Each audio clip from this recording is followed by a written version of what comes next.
Chapitre 3. Comment nous nous sommes éloignés de la vérité?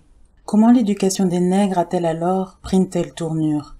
Les personnes qui ont soutenu l'éducation de certains nègres avant la guerre civile avaient sûrement de bonnes intentions, tout comme les travailleurs missionnaires venus dans le sud pour éclairer les affranchis après ce conflit qui leur avait donné un nouveau statut. Cependant, ces fervents travailleurs étaient plus enthousiastes que compétents. Ils ne comprenaient pas la tâche qui se présentait à eux. Leur entreprise était plus un effort vers un progrès social qu'une véritable éducation. Leur but était de transformer les nègres, pas de les épanouir.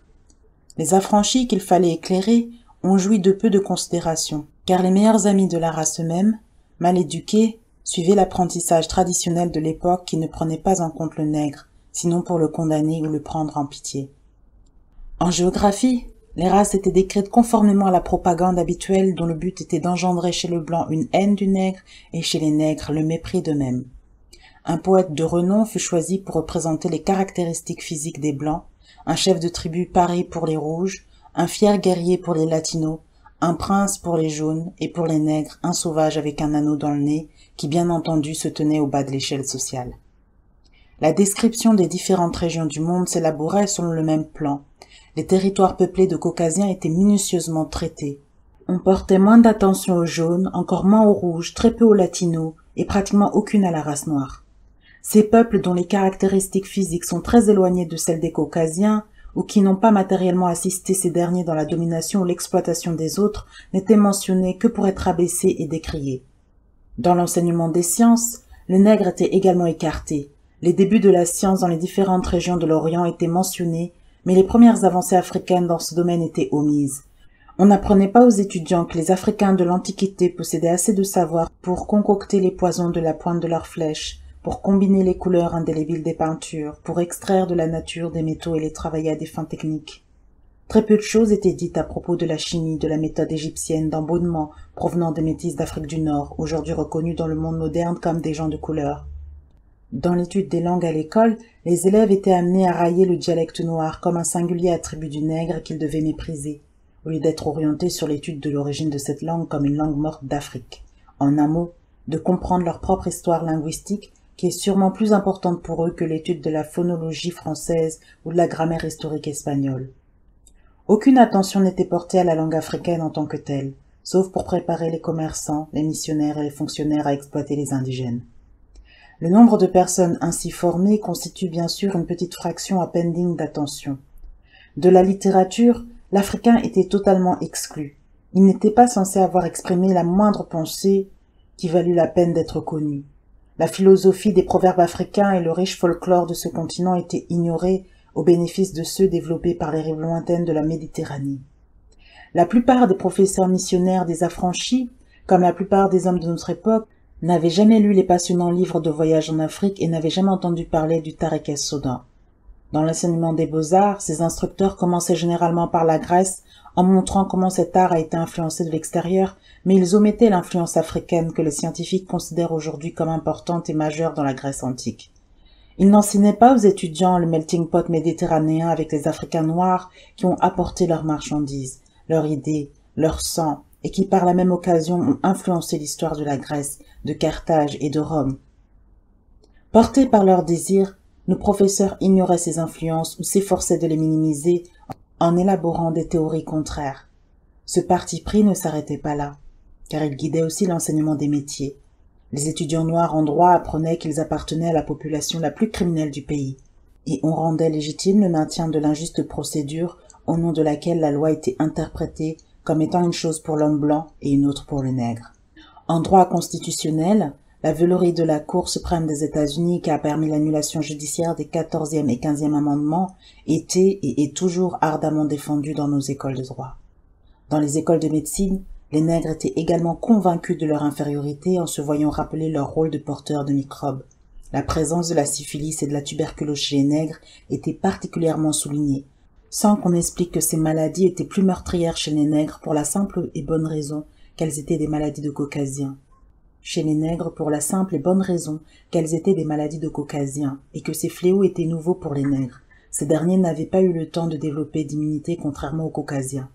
D'autres maladies dont le nègre est souvent la victime étaient mentionnées pour présenter la race noire comme un élément indésirable, alors que cette condition venait du statut social et économique des nègres. On mettait peu l'accent sur l'immunité du nègre contre des maladies comme la fièvre jaune ou la grippe qui sont si désastreuses chez les Blancs. Pourtant, ces derniers n'étaient pas considérés comme inférieurs à cause de cette différence de résistance à ces épidémies. En histoire, le nègre n'avait évidemment pas sa place dans le programme. Il était décrit comme un être humain inférieur, incapable de soumettre la passion à la raison, et par conséquent seulement utile en tant que coupeur de bois ou tireur d'eau pour les autres. On ne songeait pas à l'histoire de l'Afrique, sauf dans la mesure où elle avait été un champ d'exploitation pour le Caucasien. Vous pouviez étudier l'histoire, telle que présentée dans notre système du cours élémentaire jusqu'à la fin de l'université, sans jamais entendre parler de l'Afrique autrement que de façon négative.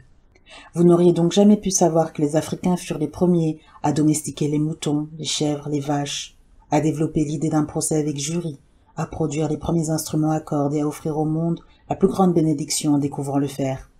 Vous n'auriez pas su qu'avant l'invasion des musulmans vers l'an 1100 avant Jésus-Christ, ces indigènes au cœur de l'Afrique avaient développé des royaumes puissants et organisés comme l'Empire Songhai, équivalent à l'Empire romain auquel ils n'avaient rien à envier. Selon ce point de vue, le nègre, contrairement à d'autres peuples, était une exception à l'ordre naturel des choses. Il n'avait pas pour mission d'apporter une contribution exceptionnelle à la culture. Le statut du nègre était donc à juste titre inférieur. Les enseignants des premières écoles noires après l'émancipation ne soutenaient pas une telle doctrine, mais le contenu de leur programme justifiait ces conclusions. Un observateur extérieur demande naturellement pourquoi les nègres, dont beaucoup servent leur race en enseignant, n'ont pas changé ce programme. Ces enseignants sont tout simplement impuissants. Les nègres n'ont pas de contrôle sur leur éducation et ont peu de voix dans les domaines afférents. Dans certains cas, des nègres sont choisis comme membres du conseil de direction d'écoles publiques et certains sont également nommés dans le privé, mais ces nègres représentent toujours une si petite minorité qu'ils n'apparaissent pas dans l'élaboration finale du programme éducatif. Alors, l'éducation des nègres, la chose la plus importante pour leur évolution, est presque entièrement entre les mains de ceux qui les ont réduits en esclavage et leur font subir à présent la ségrégation. Cependant, on peut douter que le système soit très différent de ce qu'il est, ou qu'il évoluerait rapidement si les nègres mal instruits en avaient eux-mêmes le contrôle. Ces nègres nommés responsables seraient le produit du même système et ne montreraient pas plus de recul devant la tâche à accomplir que les Blancs qui les ont formés et ont volontairement façonné leur esprit dans un but précis. Les éducateurs noirs d'aujourd'hui peuvent avoir plus de sympathie et d'intérêt pour leur race que les Blancs qui exploitent les institutions noires, mais ceux du passé n'avaient pas plus de vision que leurs concurrents. Instruits à partir de livres avec le même parti pris, formés par des Caucasiens, avec les mêmes préjugés ou par des nègres à l'esprit encore enchaîné, les enseignants noirs, une génération après l'autre, se sont contentés de faire ce qu'on leur avait dit et n'ont pas servi de cause plus grande.